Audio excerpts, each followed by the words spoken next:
Pouco depois de todas aquelas instruções que Moisés deu ao povo a respeito da celebração da Páscoa, o Senhor trouxe ainda mais uma instrução a eles, de como eles deveriam celebrar a primeira festa, a primeira de todas as Páscoas.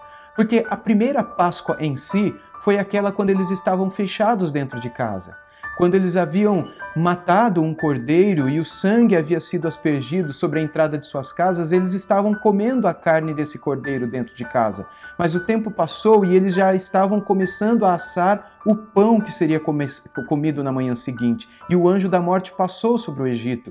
E o faraó deu a ordem para que eles fossem expulsos. E não deu tempo do pão crescer, e com o pão sem ter sido levedado, sem ter crescido ainda, eles saíram às pressas do Egito e passaram daquele momento de escravidão, viveram a Pessah, a Páscoa, a passagem, e foram para a terra prometida, para a vida de liberdade que o Senhor havia prometido a eles. Eles então, enquanto saíram, receberam a instrução que vimos ontem, quando Deus disse a eles que eles deveriam falar isso aos seus filhos e sempre recordá-los de que esse rito significa a verdadeira liberdade.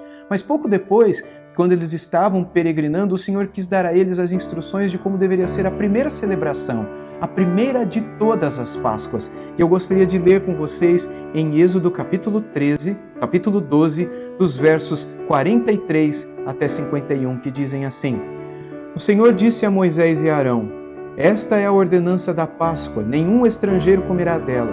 Porém, todo escravo comprado por dinheiro depois de ser circuncidado comerá a Páscoa. O estrangeiro e o assalariado não comerão dela. O cordeiro deverá ser comido numa só casa. Não levem nada de carne para fora da casa, nem lhe quebrem osso nenhum. Toda a congregação de Israel o fará. Porém, se algum estrangeiro se hospedar com você e quiser celebrar a Páscoa do Senhor, que primeiro sejam circuncidadas todas as pessoas do sexo masculino, depois poderá observar a Páscoa e será como natural da terra, mas nenhum incircunciso comerá dela. A mesma lei será aplicada ao natural da terra e ao estrangeiro que estiver entre vocês. Assim fizeram todos os filhos de Israel, como o Senhor havia ordenado a Moisés e a Arão. Assim fizeram. Naquele mesmo dia o Senhor tirou os filhos de Israel do Egito, segundo os seus exércitos. No mesmo dia que Deus tirou o seu povo do Egito, Deus deu a eles instruções sobre como eles deveriam celebrar a Páscoa. Ele disse coisa a respeito daqueles que eram escravos ainda no meio do povo, a respeito daqueles que eram estrangeiros no meio do povo, porque eles viveriam isso ao longo de toda a sua história, de toda a sua trajetória. Inclusive, muitos que não eram judeus saíram com eles e fizeram parte daquelas milhões de pessoas que peregrinaram no deserto até a terra de Canaã. Como é que todos eles deveriam celebrar?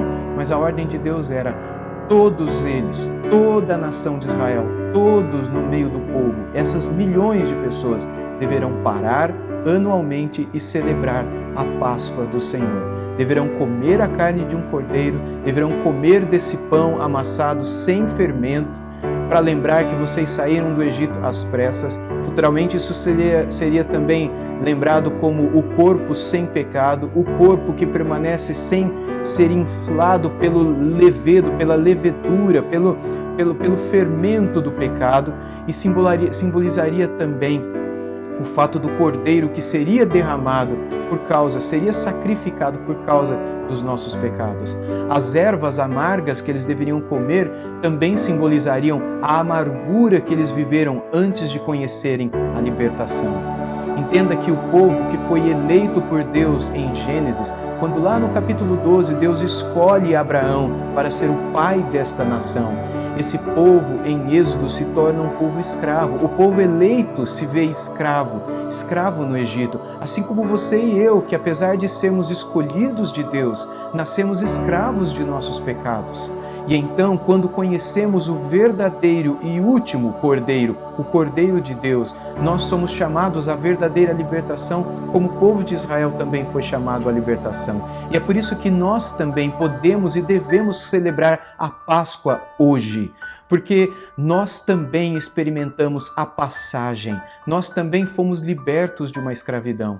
Assim como os egípcios libertaram os judeus daquela escravidão, Deus também nos libertou da da nossa escravidão. Assim como eles viveram amarguras e deveriam comer daquelas ervas amargas e daquele pão que não cresceu, nós também devemos comer, celebrar. Nós também devemos comer e beber do cordeiro e do sangue, experimentarmos do vinho, que simboliza, e é óbvio que todas essas refeições são símbolos daquilo que é o real, e é aquilo que verdadeiramente Deus espera que você e eu comamos espiritualmente, que a gente receba em nossa alma, em nosso coração, a Cristo Jesus, o sangue que nos purifica de todo o pecado, e a lembrança de que a vida de amargura que vivíamos, nós não vamos viver mais. Deus quer nos libertar para que tenhamos uma vida nova na sua presença.